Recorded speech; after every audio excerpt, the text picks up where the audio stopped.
Good morning. I'm recording this up in our radio station, and it's a bright sunny day, so therefore it's quite bright in the radio station. And today I would like to talk about the book of Esther. I'm not going to make this into a sermon series, and I'm not going into every little detail of this magnificent book. I'm going to have the so-called bird view of the book, the main plots, but some details I will go into. I know that many of you are rather familiar to this book, the Book of Esther, but perhaps there are things that we together have not really been focusing on, so perhaps we can find out that together today. First of all, we really don't know who wrote this book. The unknown author of the Book of Esther was most likely a Jew, familiar with the royal Persian court. The detailed descriptions of court life and traditions, as well with all the events that occurred in this book, point to an eyewitness author. Because his perspective was pro-Jewish, scholars believe that he was a Jew writing for the survivors that had returned to Judah. Some scholars are suggesting that Mordecai himself was the author, though the approval for him found in this text suggests that perhaps it was another person. Perhaps a younger colleague, we don't know. The book is named for the star of the story, a young Jewish girl named Hadassah, who was taken from her guardian, Mordecai, and forced to compete for the affection of the king.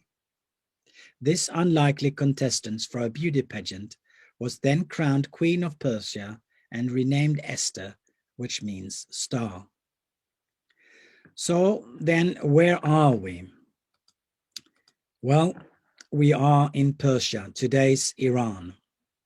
The event of this Book of Esther occurred from 483 BC to 473 BC, during the first half of the reign of King Xerxes, who chose Esther as his queen. Vashti, who used to be a queen, had opposed to the king.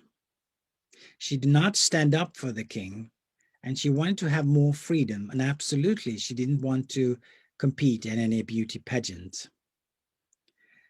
This was unaccepted, and the king had to write letters to all the important men in his kingdom to apologize, and after that he had Vashti executed.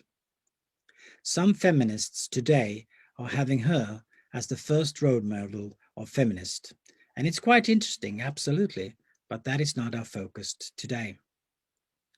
During this time period, the Jews who had returned to Judah were struggling to re-establish temple worship according to the law of Moses. But Esther and Mordecai, along with many other Jews, had chosen not to make the trek back to Judah. They seemed content to stay in Susa, and that was the capital city of Persia, in which the story is set. The book was written no earlier than 470 BC, and probably no later than 424 BC, during the reign of Xerxes' son, Artaxerxes.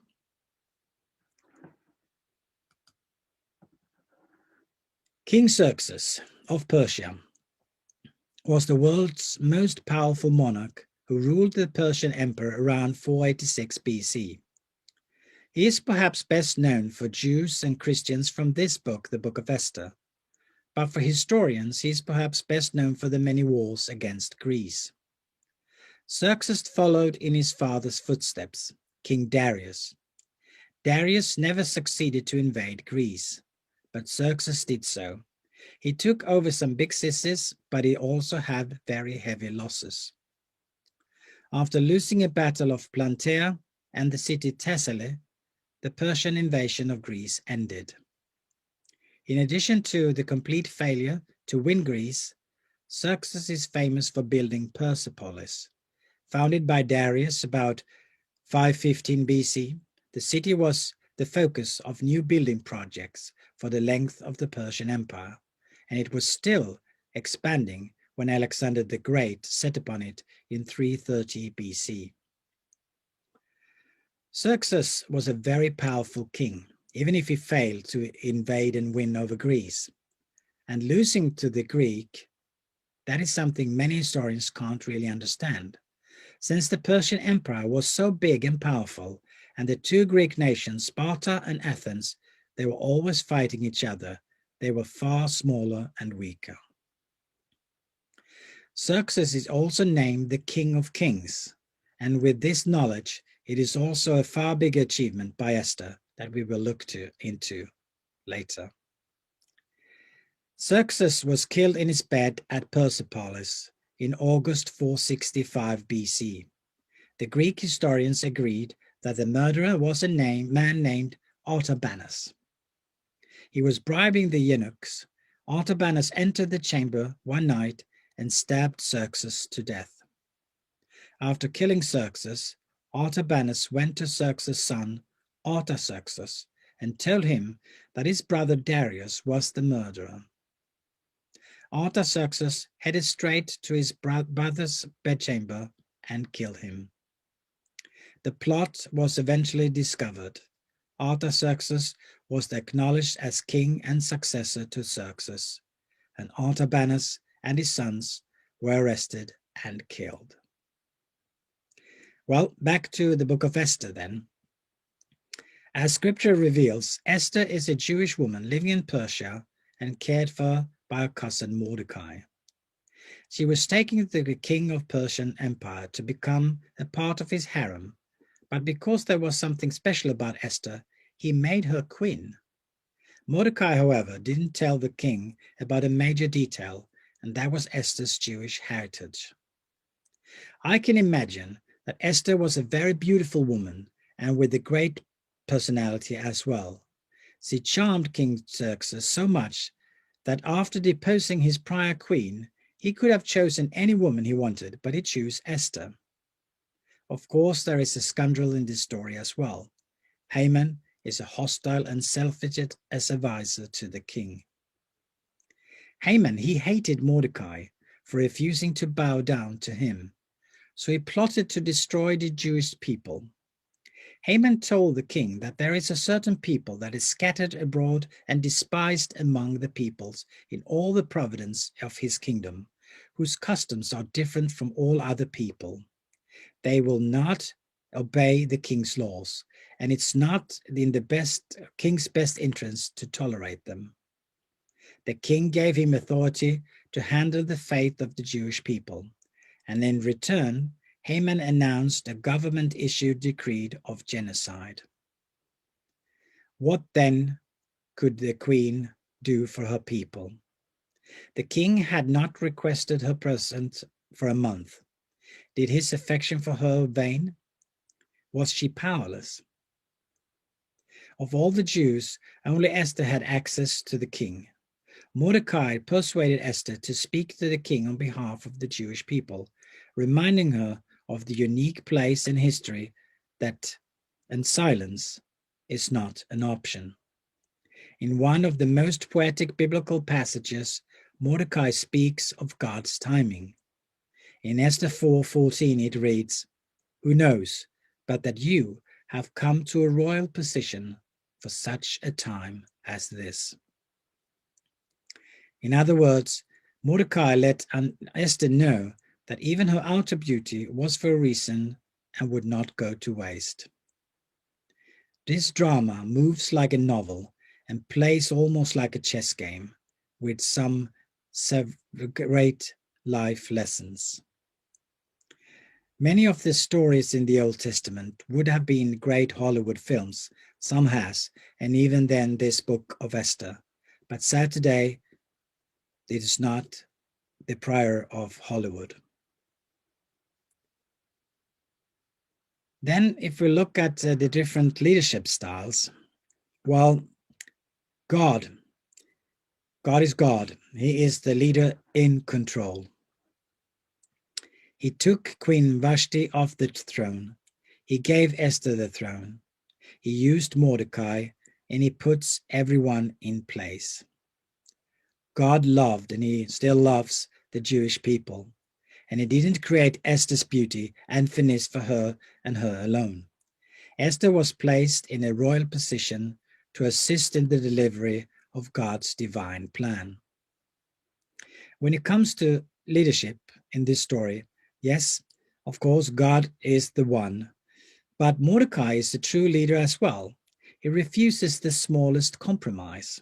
We read that in 3:2-6.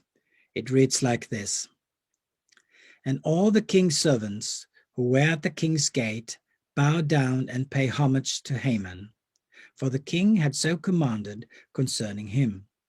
But Mordecai did not bow down and pay homage. Then the king's servants who were at the king's gate said to Mordecai, Why do you transgress the king's command? And when they spoke to him day after day, and he would not listen to them, they told Haman in order to see whether Mordecai's word would stand, for he had told them that he was a Jew. And when Haman saw that Mordecai did not bow down or pay homage to him, Haman was filled with fury. But he disdained to lay hands on Mordecai alone.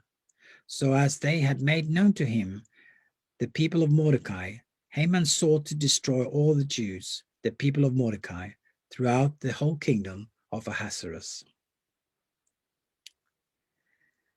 Well, Esther, she is a great leader as well. Esther stepped up. It's a great timing, when to lead, what to do, and where to go.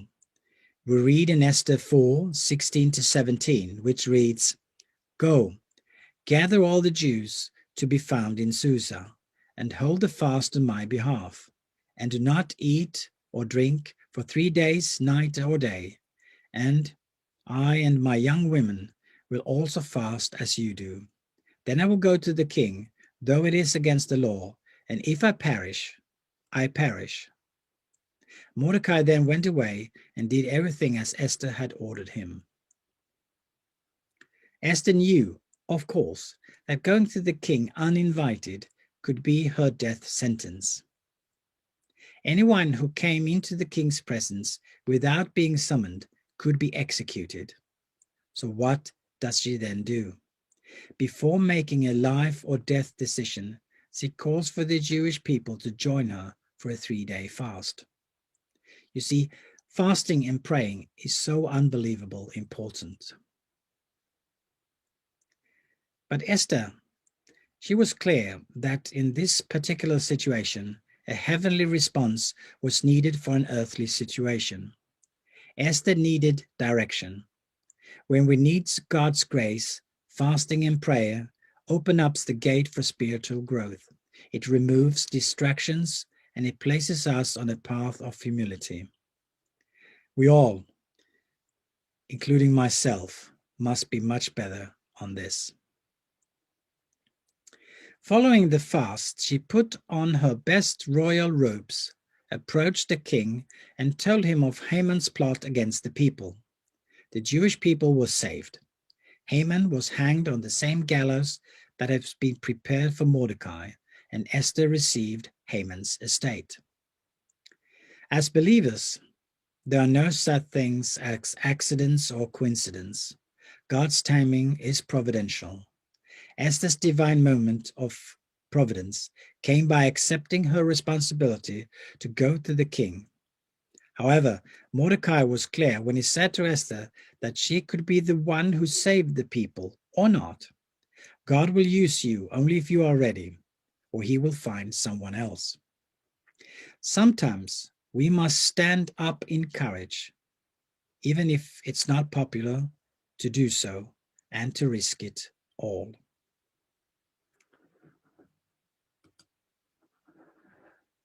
Esther's obedience saved God's people from genocide. The reality is that Esther didn't know what would happen when she approached the king. She acted in obedience, and by doing so, she saved a nation and received the best. If we summon up Esther's leadership, Esther is the leader under control. Her position does not steal her compassion. She knew her place. She felt the need to fast and pray, and she was willing to take this huge risk. And she also understood the importance of timing. Well, on the other hand, Esther conceals her Jewish identity, and she engaged in a pagan beauty contest and she gives her virginity away to a pagan king not being married.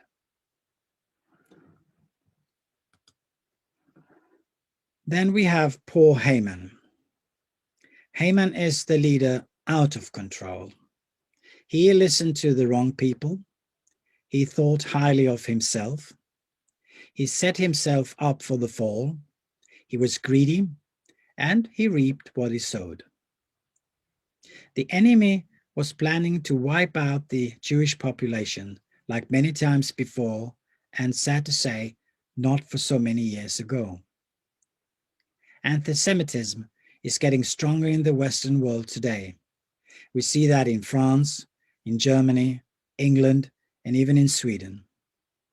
Jesus clearly warns us in John 10:10, which reads, "The thieves only comes to steal and kill and destroy.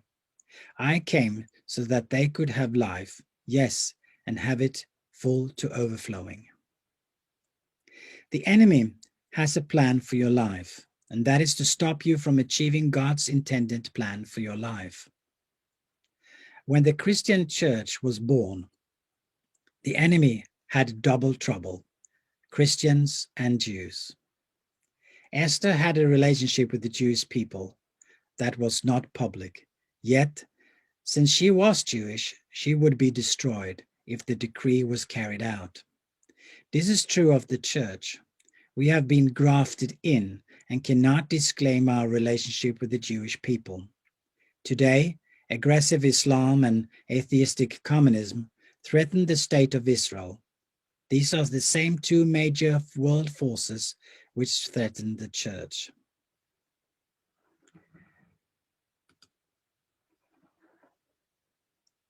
In John 15:13, it reads, "Greater love than this no man hath, than a man who lay down his life for his friends." That verse certainly comes to mind whenever we think of Maximilian Kolbe. Maximilian Kolbe was arrested in Poland in February of 1941 and in May sent to the Auschwitz death camp. As prisoner 16670, he eventually laid down his life for another prisoner on August 14, 1941, at the young age of 47. Beda Chang, a Jesuit priest in China, he was arrested because he refused to renounce his faith and to cooperate with the government in their persecution of the church.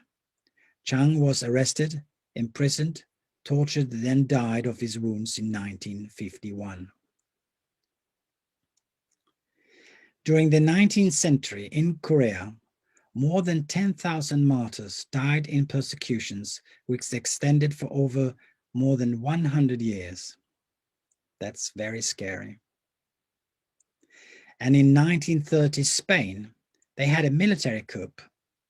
Many people suffered. The church took an undeserved blame for being part of this new fascist regime, and it ended up in a so-called Red Massacre. Martyr of the Spanish Civil War, it's the name given by the Catholic Church to all the people who were killed by the opposition to Franco. The so-called rebels during the Spanish Civil War, because of their faith, the rebels thought of Christians as collaborators to Franco. More than 6,800 religious leaders were killed.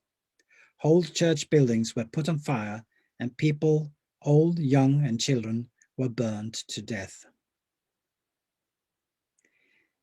Jacques Hamel. He died when his throat was slit by two Muslim men who both pledged allegiance with the Islamic State. The attack occurred while Hamel was holding a service in his parish in Saint-Étienne on July 26, 2016. During the attack, Hamel said, "Satan, go away," when confronted by his killers.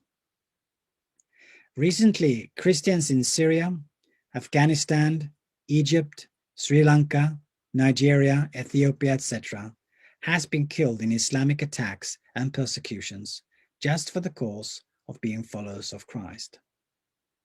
It is terrible. But Jesus himself said, "Behold, I'm sending you out as sheep in the midst of wolves. So be wise as serpents and innocent as doves. And in Matthew 10:22, Jesus says, you will be hated by all for my name's sake, but the one who endures to the end will be saved.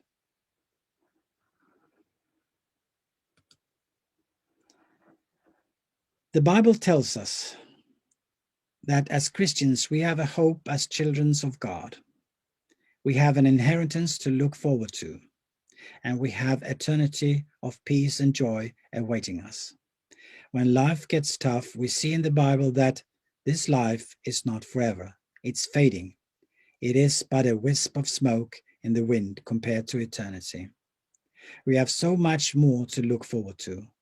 We have a true hope in that. Jesus is our blessed hope.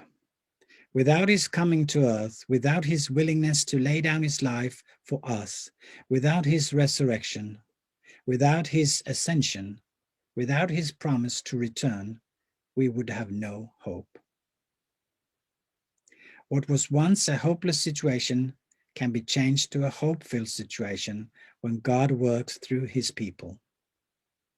God brought hope and deliverance to Esther, Mordecai, and all the Jewish people living under King Xerxes' reign. He did it then, and he can do it again. No part of our lives is untouched. God is controlled of every aspect, whether we want him to be or not. And there is nothing that is not subject to him. And the best thing we can do for our lives is to search for and surrender to his will. Amen.